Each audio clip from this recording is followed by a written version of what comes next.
Hello दोस्तों, मैं अनूप यादव अपना एग्ज़ाम पॉइंट पर आपका स्वागत करता हूं।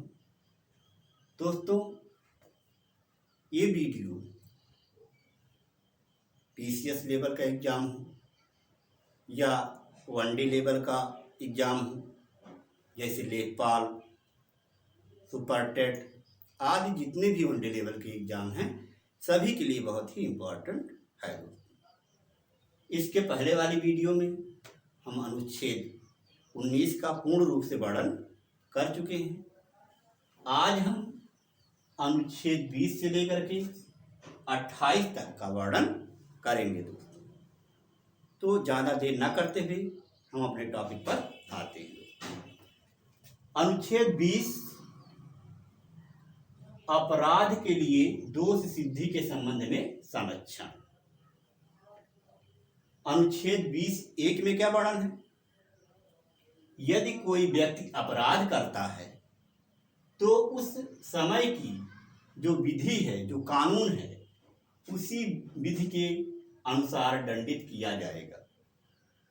अलग से कोई नया विधि या कानून बनाकर दंडित नहीं किया जाएगा। दोस्तों, मान लीजिए कोई व्यक्ति 2015 में कोई अपराध किया और 2016 में कोई नया कानून बन गया, तो आप ऐसा नहीं कर सकते हैं कि आप कहें कि 2016 में नया कानून बन गया है, अब आपको इस कानून के तहत सजा दिया जाएगा। ऐसा नहीं किया जा सकता दोस्तों। अनुच्छेद 20(2) किसी व्यक्ति को एक अपराध के लिए एक से अधिक बार दंडित नहीं किया जा सकता। कोई व्यक्ति एक अपराध किया है तो उस अपराध के लिए आप उसको बार बार सजा नहीं दे सकते, दोबारा उसको सजा नहीं दे सकते। जैसे मान लीजिए कोई व्यक्ति चोरी किया और चोरी की सजा है 3 महीने, तो एक बार सजा काट करके आ गया। अब पुलिस वाले ये चाहें कि हम दोबारा पकड़ करके दोबारा इसको जेल में डाल दें, तो ऐसा वो नहीं कर सकते। एक अपराध के लिए केवल एक सजा ही निर्धारित है दोस्तों। उसके बाद अनुच्छेद 20(3) किसी व्यक्ति को अपने विरुद्ध गवाही देने के लिए बाध्य नहीं किया जा सकता ना। किसी व्यक्ति को उसके स्वयं के विरुद्ध गवाही देने के लिए कोई बाध्य नहीं कर सकता है दोस्तों। उसके बाद अनुच्छेद 21। अनुच्छेद 21 में प्राण एवं दैहिक स्वतंत्रता का अधिकार। इसी में दोस्तों निजता का अधिकार है। निजता का अधिकार का मतलब जैसे कोई आपकी गोपनीय चीज़ है, कोई प्राइवेसी है, तो आप उसको अपने तक सीमित रख सकते हैं। कोई ज़बरदस्ती अगर उसको जानने का प्रयास कर रहा है तो वह गलत है दोस्तों। और अनुच्छेद 21 में 21(a) में 6 से 14 वर्ष के बच्चों के लिए निःशुल्क एवं अनिवार्य शिक्षा की व्यवस्था की गई है। यह प्रावधान 86वें संविधान संशोधन 86 संविधान संशोधन 2002 के द्वारा किया गया है दोस्तों। और अनुच्छेद 21 में यह भी वर्णित है, इसमें गरिमा के साथ मृत्यु को भी सम्मिलित माना गया है। गरिमा के साथ मृत्यु को भी क्या सम्मिलित माना गया है। उसके बाद दोस्तों अनुच्छेद 22 कुछ दशाओं में गिरफ्तारी व निरोध से संरक्षण। दोस्तों, अनुच्छेद 20 और 22 में बच्चे बहुत कंफ्यूजन हो जाते हैं। तो आप जानते हैं 20 पहले आएगा क्योंकि अपराध पहले आता है, इसलिए अनुच्छेद 20 पहले आएगा।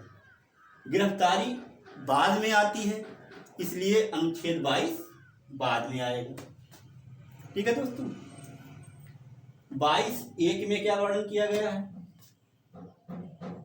किसी व्यक्ति को गिरफ्तार करने का कारण बताया जाएगा। किसी व्यक्ति को गिरफ्तार करने का कारण बताया जाएगा और उसे मनपसंद वकील से परामर्श करने का अधिकार होगा। अनुच्छेद 22(2) में क्या है? किसी व्यक्ति को हिरासत में लेने के 24 घंटे के अंदर उसे मजिस्ट्रेट के समक्ष प्रस्तुत करना अनिवार्य है दोस्तों। लेकिन इस बात का ध्यान रखना होगा कि इसमें यात्रा का समय नहीं जोड़ा जाएगा। अनुच्छेद 22(3) यह अपवाद है एक प्रकार से दोस्तों। इसमें क्या है? 2 प्रकार के व्यक्तियों को ये अधिकार नहीं मिलेंगे, यानी जो 24 घंटे के अंदर मजिस्ट्रेट के सामने समक्ष प्रस्तुत करना है, ये अधिकार 2 प्रकार के व्यक्तियों को नहीं मिलेंगे। कौन कौन से? निवारक निरोध में रखे गए लोग, ऐसे लोग जो निवारक निरोध में रखे गए हैं। और कौन? विदेशी सत्य, विदेशी सत्य। ठीक है दोस्तों। उसके बाद हम आते हैं अनुच्छेद 23 व 24। अनुच्छेद 23 व 24 किससे संबंधित है दोस्तों? शोषण के विरुद्ध अधिकार, शोषण के विरुद्ध अधिकार। अनुच्छेद 23 में क्या है? मानव के दुर्व्यापार तथा बलात् श्रम का प्रतिषेध किया गया है। अनुच्छेद 24 कारखानों में बालकों को नियोजन का प्रतिषेध किया गया है, यानी कि जो कारखाने चल रहे हैं उसमें आप 14 वर्ष के जो कम उम्र के बच्चे हैं उनको आप कारखानों में काम नहीं करा सकते। इसका वर्णन अनुच्छेद 24 में किया गया है। उसके बाद है धार्मिक स्वतंत्रता का अधिकार। धार्मिक स्वतंत्रता का अधिकार अनुच्छेद 25 से लेकर के 28 तक, अनुच्छेद 25 से 28 तक। अनुच्छेद 25 में किसका वर्णन किया गया है? अंतःकरण की स्वतंत्रता, धर्म को आबाद रूप से मानने, आचरण करने तथा प्रचार करने का अधिकार। इसके 4 पॉइंट हैं दोस्तों।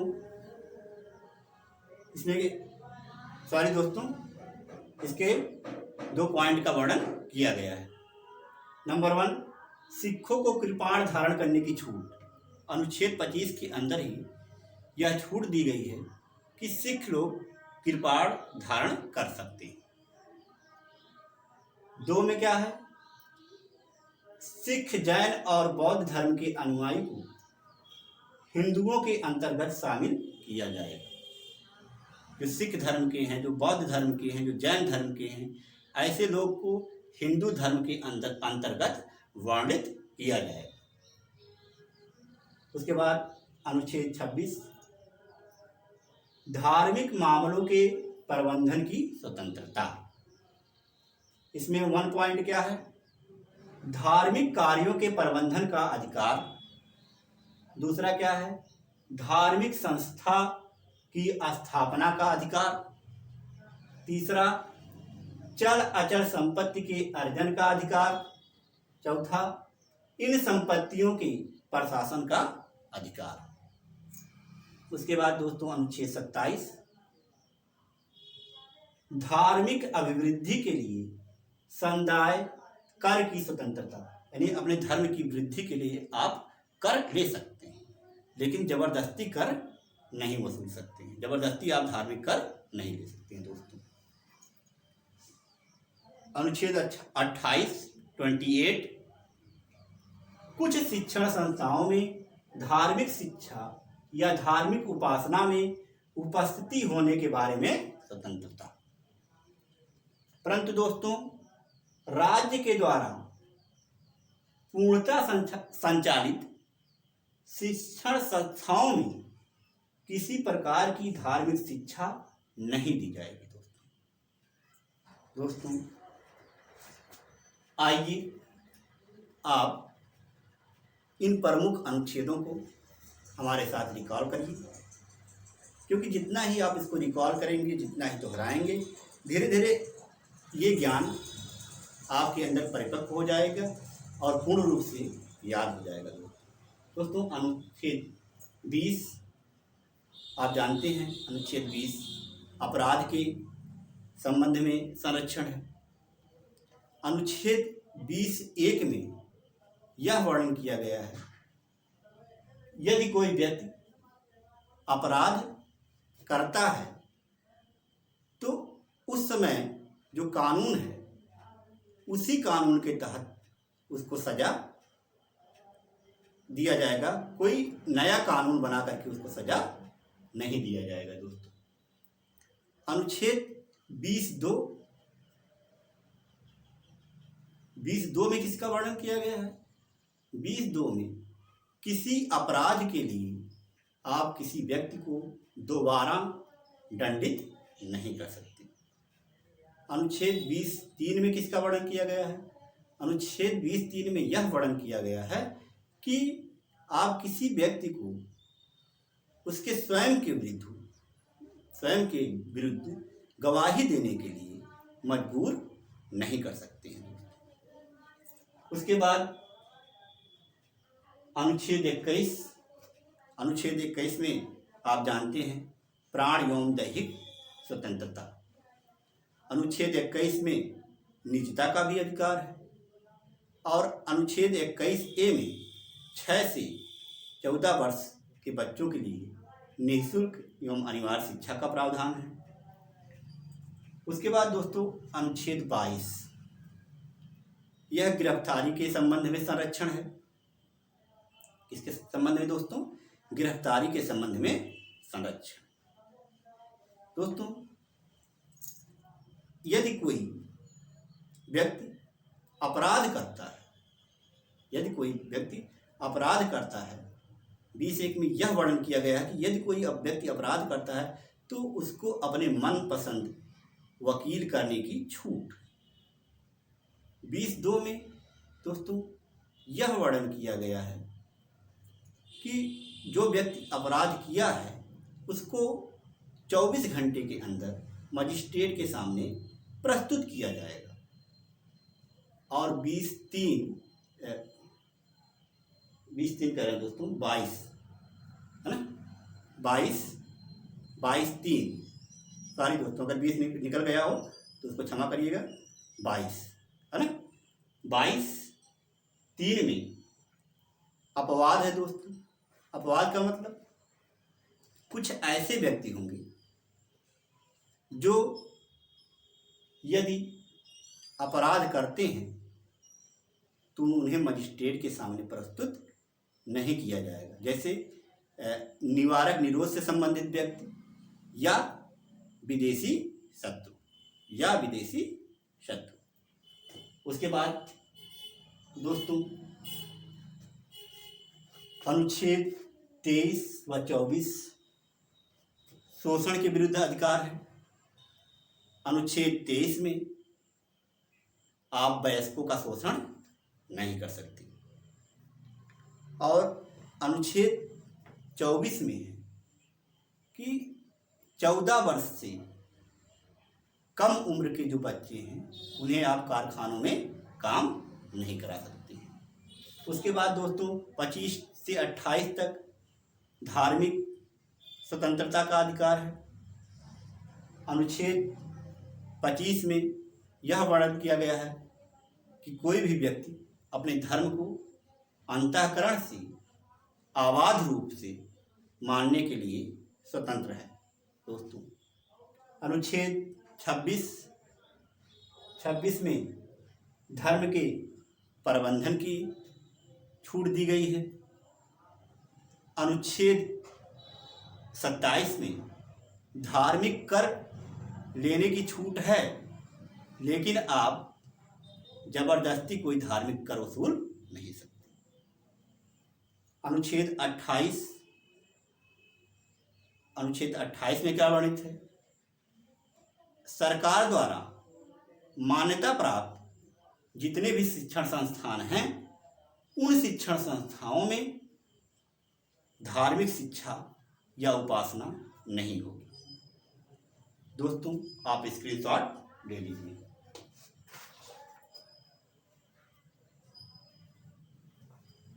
दोस्तों यदि आपको ये वीडियो पसंद आई हो तो आप अपना एग्जाम पॉइंट चैनल को सब्सक्राइब करें, शेयर करें दोस्तों, लाइक करें और साथ साथ कमेंट भी करते रहें दोस्तों।